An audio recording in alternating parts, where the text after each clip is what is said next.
Welcome back to our part two of the event they called Nitro Madness at Race City Speedway in Calgary, Alberta, August 31st, 2008.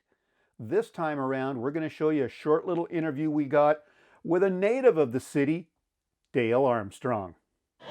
A gentleman needs no introduction here. Dale Armstrong, old Alberta guy.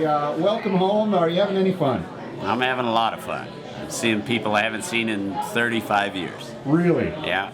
Do you get back home up here very often? Oh, I get here occasionally. I come up maybe once every few years, and I see my sister who still lives out in Trochu, but I see a lot of the guys from up here that come down to California to go to the races, and so I see a lot of the guys.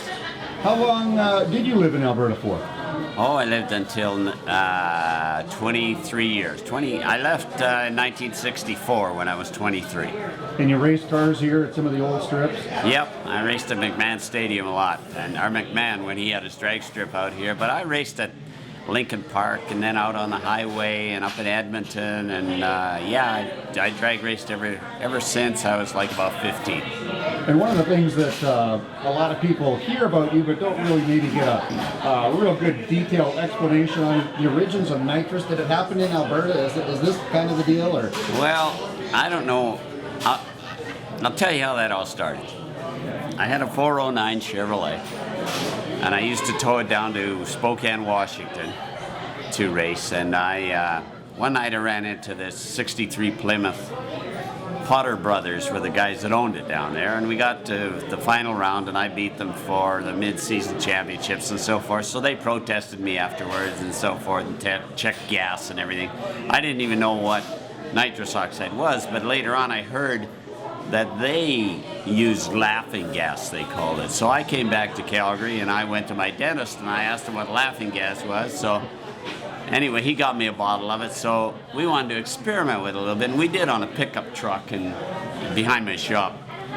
And we played with it a little bit up here. I never did use it to where, I mean, a lot of people want to tell stories, but I never did use it to cheat or anything. I mean, we never even got it refined like that, so we didn't even know how to use it. But when I moved to the United States, I walked into a speed shop, and there was a guy there was a big nitrous oxide bottle standing behind his desk, and I said, "Oh, do you use some of that nitrous oxide?" And he said, "What do you know about it?" So anyway, I said, "Oh, we fooled with it up in Alberta a little bit," and so it was good. It was Ron Hamill at 10,000 RPM speed equipment down there, and they had just started playing with it. Coincidentally, he was from Spokane, so he knew about it. Anyway, so then in later years with Kenny Bernstein, we had it on his funny car the first year with NHRA when it was legal. You could actually use it. And we didn't use it for a power augmenter or anything. We used it to even out so we could turn on the idle when the car started, and we had little nozzles in the ports, and it would even out the idle so we didn't have cold cylinders, so the car wouldn't drop a cylinder. But down there, I was one of the first guys that knew about nitrous oxide. So then the story starts. You're always accused, I guess, of cheating after that. So. And just before we let you go here briefly, you're not actively involved too awfully much with the sport today. Where do you see it going?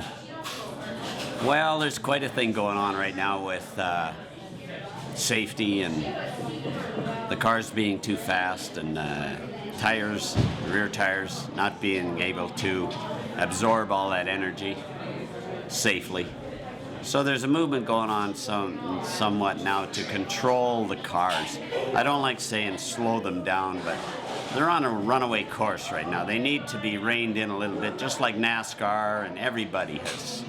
And so there's a movement going on now to where they will take a little bit of power away, give the tire a little bit of a safety margin, and still let them run the pro classes, let them run 1,320 feet again rather than just 1,000 foot. So I think you'll see a lot of that. A lot of that will happen probably over this winter. They'll come up with some kind of rules to set some parameters so they can control it a little bit. Well, think we'll ever see you back in the sport at that level again?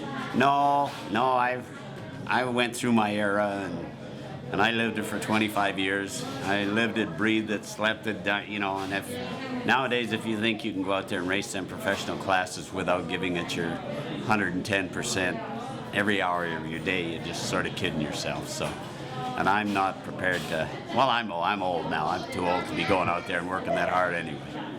Well, really appreciate you taking a few moments with us, and hey, welcome home. Okay, well, appreciate it.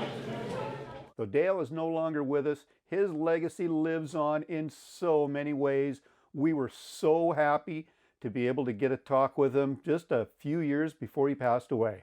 So don't forget, every Tuesday, every Thursday, brand new nostalgia drag racing videos from somewhere on the West Coast. It's the place where the fast rides go, baby. Horsepower Heaven 2 on YouTube.